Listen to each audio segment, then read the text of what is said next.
Good evening. I hope you're doing well out there. Thank you so much for tuning in. This is White Ash Flies with Colin Mahoney, coming to you from the shores of Michiana to present Episode 1 of Alexander Pope's translation of the Iliad of Homer, completed in 1720. You can find this episode and older episodes of White Ash Flies on Apple Podcasts, Spotify, SoundCloud, Anchor FM, and on Twitter at Colin Mahoney15. And now, Episode 1 of Pope's Iliad on White Ash Flies. Achilles' wrath, to Greece the direful spring of woes unnumbered, heavenly goddess, sing. That wrath which hurled to Pluto's gloomy reign the souls of mighty chiefs untimely slain, whose limbs unburied on the naked shore devouring dogs and hungry vultures tore. Since great Achilles and Atrides strove, such was the sovereign doom, and such the will of Jove.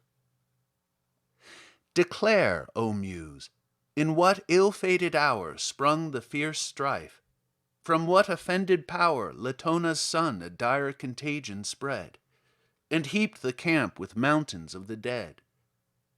The king of men his reverent priest defied, and for the king's offense the people died. For Chryses sought with costly gifts to gain his captive daughter from the victor's chain. Suppliant the venerable father stands. Apollo's awful ensigns grace his hands. By these he begs, and lowly bending down, extends the scepter and the laurel crown. He sued to all, but chief implored for grace the brother kings of Atreus' royal race. Ye kings and warriors, may your vows be crowned, and Troy's proud walls lie level with the ground. May Jove restore you when your toils are o'er, safe to the pleasures of your native shore. But oh, relieve a wretched parent's pain, and give Chryseis to these arms again. If mercy fail, yet let my presence move, and dread avenging Phoebus, son of Jove. The Greeks in shouts their joint assent declare, the priest to reverence, and release the fair. Not so Atrides.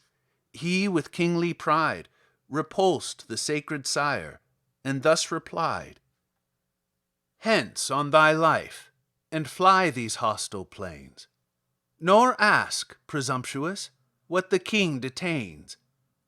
Hence with thy laurel crown and golden rod, nor trust too far those ensigns of thy god.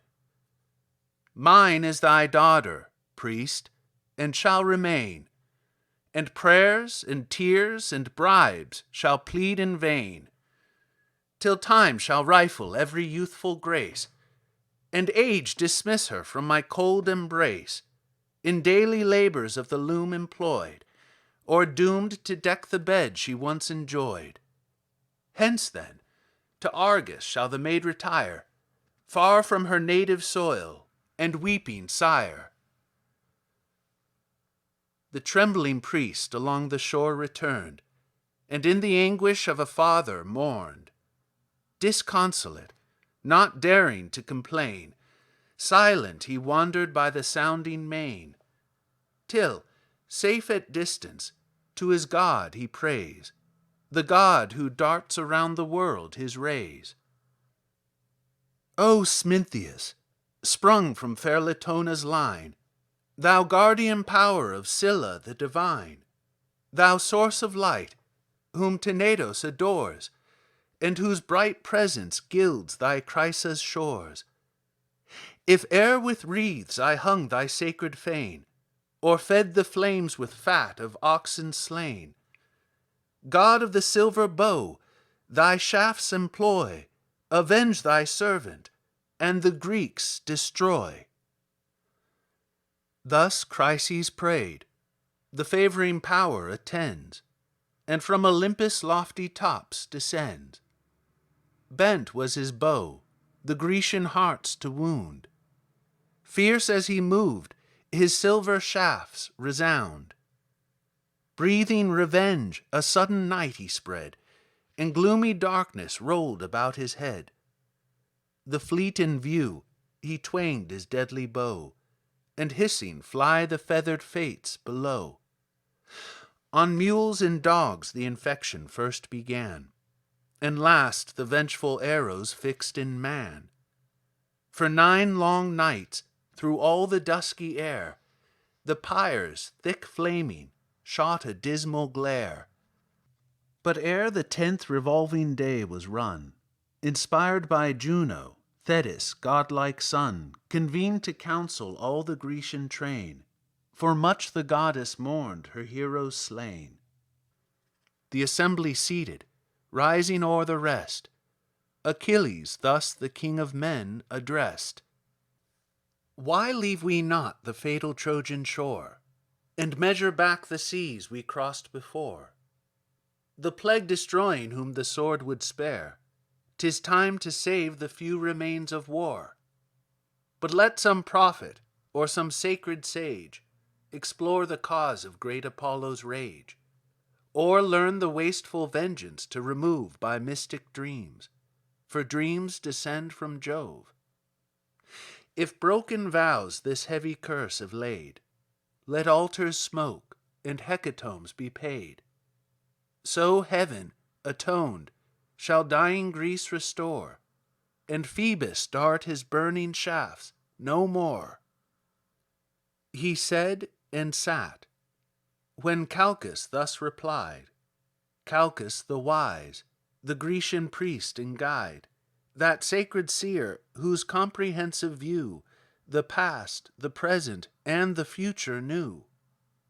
Uprising slow, the venerable sage thus spoke the prudence and the fears of age.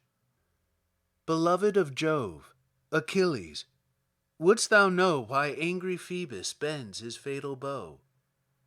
First give thy faith, and plight a prince's word of sure protection, by thy power and sword. For I must speak what wisdom would conceal, and truths, invidious to the great, reveal.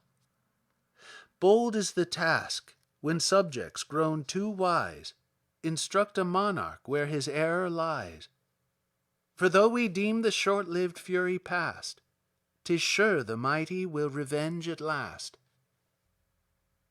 To whom Pelides: From thy inmost soul speak what thou knowest, and speak without control. E'en by that God I swear who rules the day, to whom thy hands the vows of Greece convey, and whose blessed oracles thy lips declare. Long as Achilles breathes this vital air, no daring Greek, of all the numerous band, against his priest shall lift an impious hand. Not e'en the chief by whom our hosts are led, the King of kings, shall touch that sacred head.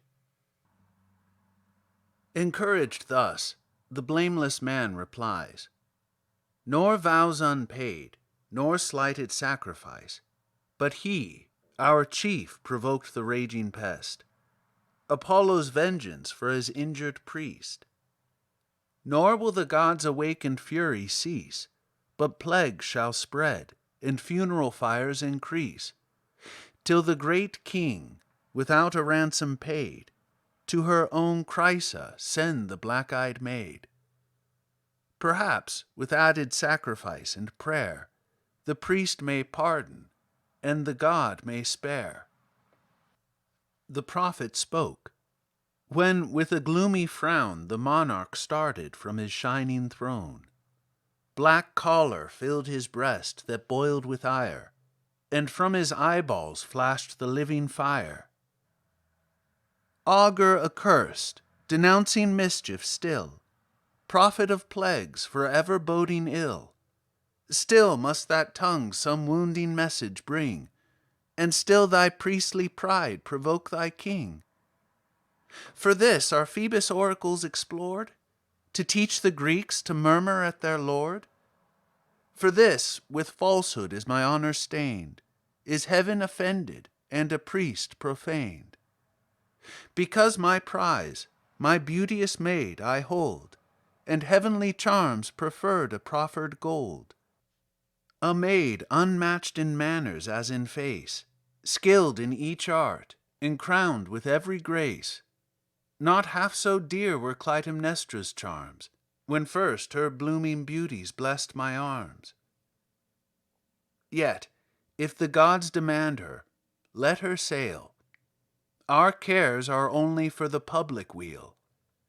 Let me be deemed the hateful cause of all, and suffer rather than my people fall. The prize, the beauteous prize I will resign, so dearly valued, and so justly mine. But since for common good I yield the fair, my private loss let grateful Greece repair. Nor unrewarded let your prince complain, that he alone has fought and bled in vain. Insatiate king, Achilles thus replies, fond of the power, but fonder of the prize. Wouldst thou the Greeks their lawful prey should yield, the due reward of many a well-fought field? The spoils of cities razed and warriors slain we share with justice, as with toil we gain. But to resume whate'er thy avarice craves, that trick of tyrants may be borne by slaves. Yet if our chief for plunder only fight, the spoils of Iliad shall thy loss requite, whene'er, by Jove's decree, our conquering powers shall humble to the dust her lofty towers. Then thus the king, shall I my prize resign with tame content, and thou possessed of thine? Great as thou art, and like a god in fight, think not to rob me of a soldier's right. At thy demand shall I restore the maid. First let the just equivalent be paid, such as a king might ask, and let it be a treasure worthy her, and worthy me. Or grant me this, or with a monarch's claim this hand shall seize some other captive dame. The mighty Ajax shall his prize resign, Ulysses' spoils, or even thy own, be mine. The man who suffers loudly may complain, and rage he may, but he shall rage in vain. But this when time requires. It now remains we launch a bark to plough the watery plains, and waft the sacrifice to Chrysa's shores, with chosen pilots and with laboring oars. Soon shall the fair the sable ship ascend, and some deputed prince the charge attend. This Creta's king, or Ajax shall fulfill, or wise Ulysses see performed our will. Or, if our royal pleasure shall ordain, Achilles' self conduct her o'er the main. Let fierce Achilles, dreadful in his rage, the god propitiate, and the pest assuage. At this Pelides, frowning stern, replied, O tyrant, armed with insolence and pride, inglorious slave to interest, ever joined with fraud, unworthy of a royal mind. What generous Greek, obedient to thy word, shall form an ambush, or shall lift the sword? What cause have I to war at thy decree? The distant Trojans never injured me. To Phthyia's realms no hostile troops they led. Safe in her vales my warlike coursers fed. Far hence removed, the hoarse resounding main and walls of rocks secure my native reign, whose fruitful soil luxuriant harvests grace, rich in her fruits and in her martial race. Hither we sailed, a voluntary throng, to avenge a private, not a public wrong. What else to Troy the assembled nations draws, but thine, ungrateful, and thy brother's cause? Is this the pay our blood and toils deserve, disgraced and injured by the man we serve? And darest thou threat to snatch my prize away, due to the deeds of many a dreadful day?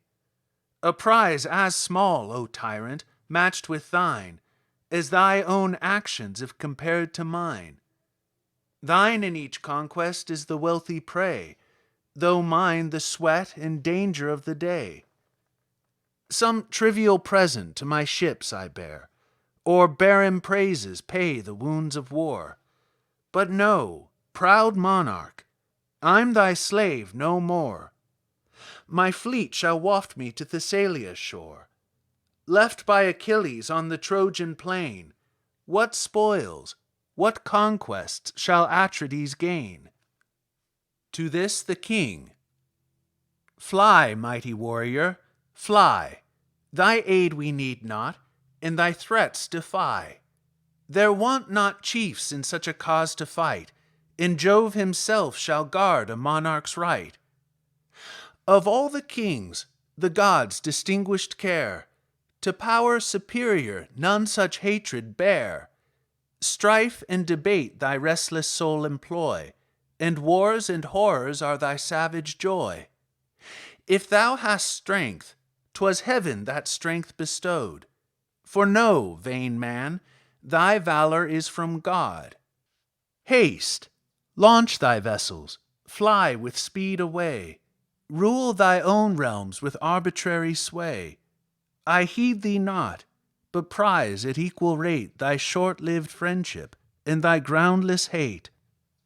Go, threat thy earth-born Myrmidons, but here 'tis mine to threaten, prince, and thine to fear. No, if the god the beauteous dame demand, my bark shall waft her to her native land. But then prepare, imperious prince, prepare, fierce as thou art, to yield thy captive fair. Even in thy tent I'll seize the blooming prize, thy loved Briseis with the radiant eyes. Hence shalt thou prove my might, and curse the hour thou stoodest a rival of imperial power. And hence to all our hosts it shall be known that kings are subject to the gods alone. Achilles heard, with grief and rage oppressed. His heart swelled high and labored in his breast. Distracting thoughts by turns his bosom ruled, now fired by wrath, and now by reason cooled. That prompts his hand to draw the deadly sword, force through the Greeks, and pierce their haughty lord. This whispers soft his vengeance to control, and calm the rising tempest of his soul.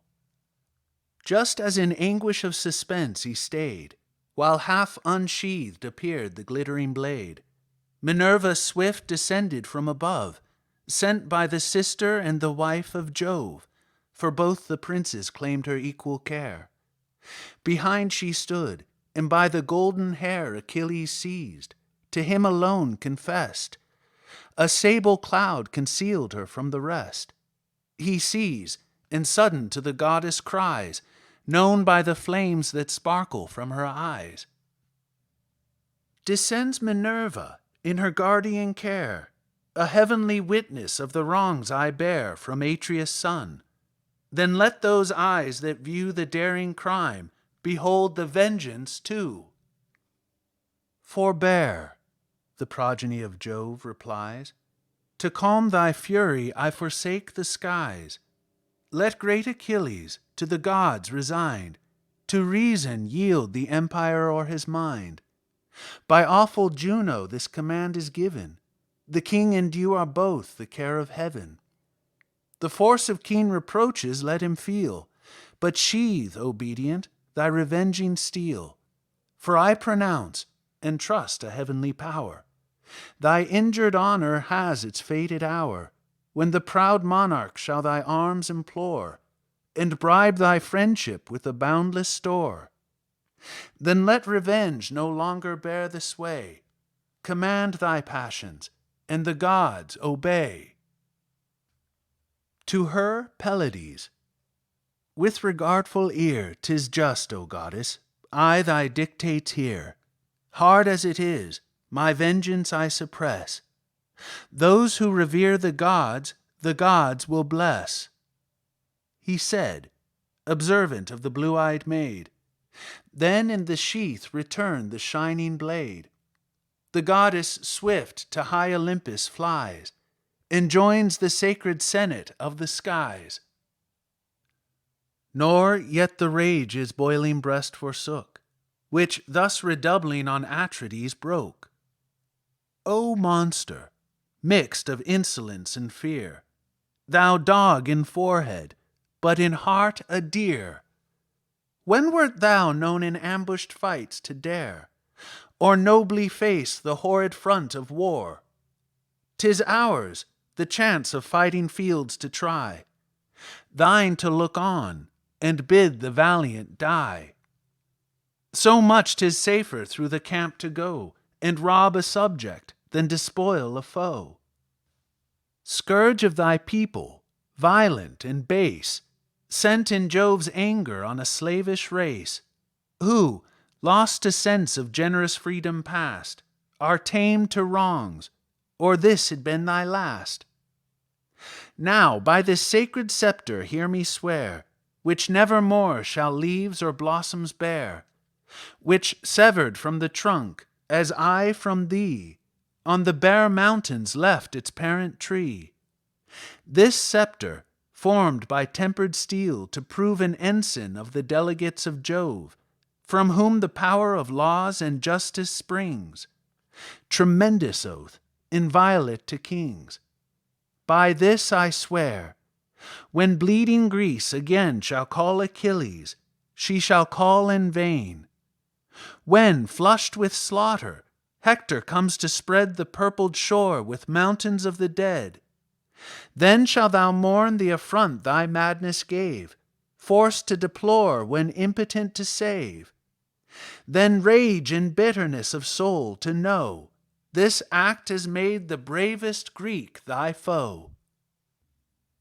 He spoke, and furious hurled against the ground his sceptre starred with golden studs around. Then sternly silent sat. With like disdain the raging king returned his frowns again.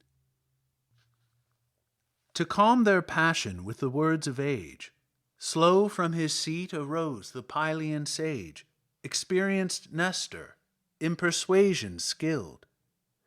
Words sweet as honey from his lips distilled. 2 generations now had passed away, wise by his rules and happy by his sway. 2 ages o'er his native realm he reigned, and now the example of the 3rd remained. All viewed with awe the venerable man, who thus with mild benevolence began. What shame, what woe is this to Greece? What joy to Troy's proud monarch and the friends of Troy, that adverse gods commit to stern debate the best, the bravest of the Grecian state. Young as you are, this youthful heat restrain, nor think your Nestor's years and wisdom vain. A godlike race of heroes once I knew, such as no more these aged eyes shall view. Lives there a chief to match Pirithous' fame? Dryas the bold, or Ceneus' deathless name? Theseus endued with more than mortal might? Or Polyphemus, like the gods in fight? With these of old to toils of battle bred, in early youth my hardy days I led, fired with the thirst which virtuous envy breeds, and smit with love of honorable deeds.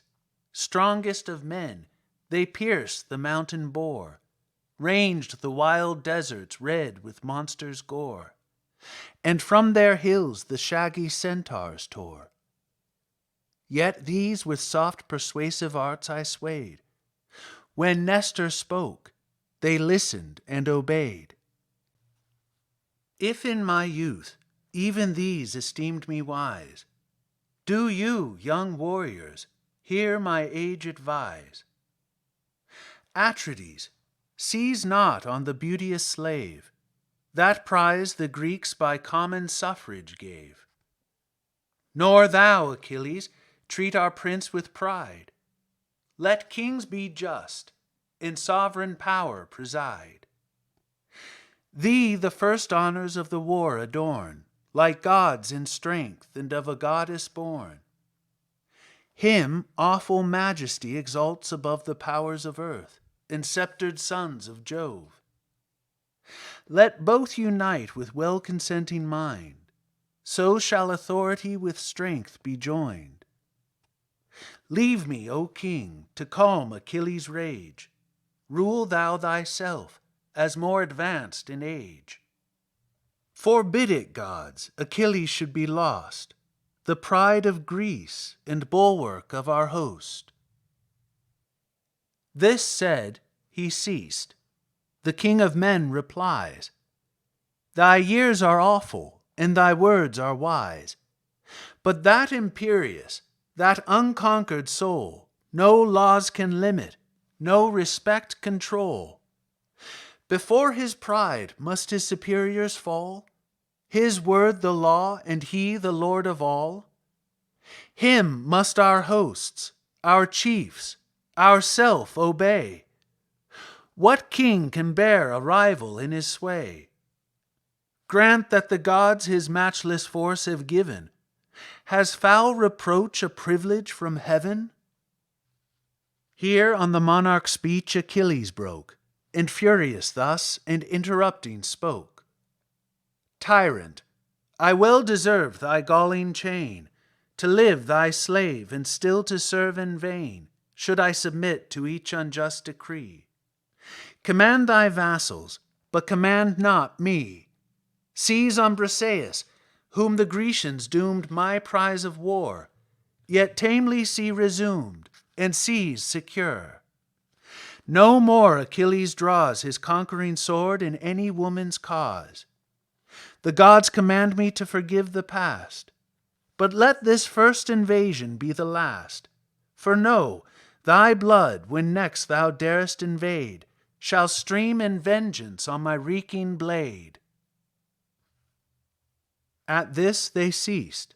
The stern debate expired. The chiefs in sullen majesty retired.